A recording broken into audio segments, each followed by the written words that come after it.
Colin and Sal were in the lobby making a total racket with the skateboard and the basketball so that any second Mrs. Bindocker would probably come charging out of her apartment yelling that they were scaring her cat.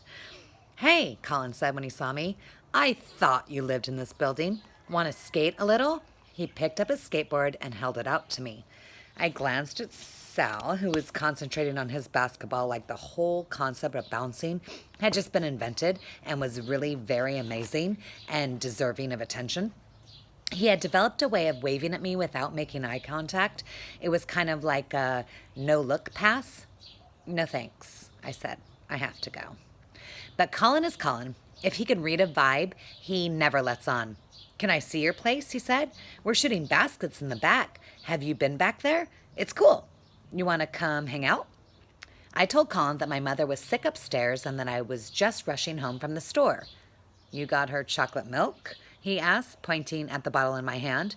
"Yeah," I headed for the stairs. "She loves it." And I sprinted up to the second floor before he could say anything else. When I unlocked our door, the apartment felt like a warm hug. The refrigerator was humming, the light was streaming through the living room windows, and the voice in my head said, "Safe," and then got quiet. I went to the kitchen, opened my chocolate milk, and took the last bag of Lay's. Those pregnant jailbirds were out of luck. Then the phone rang. "Hello?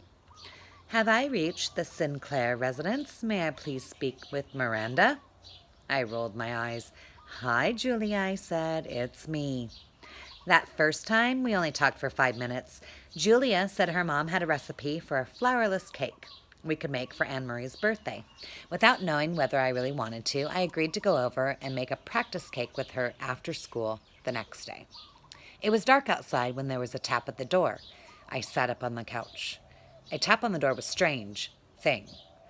Everyone rings our doorbell, except for Louisa, who always knocks her regular knock. I was afraid. Your notes had done that to me. Another tap. "Hello?" I called. Silence. I got up and looked through the peephole. Colin stood there, holding his skateboard in front of him like a shield, looking not exactly like himself. I opened the door. "What's wrong?" He took 2 steps forward and kind of hovered right in front of me for a second, and then he hugged me. And then he stopped and waited, and then I hugged him back. We smiled, and he ran down the stairs. There are days when everything changes, and this was one of those days.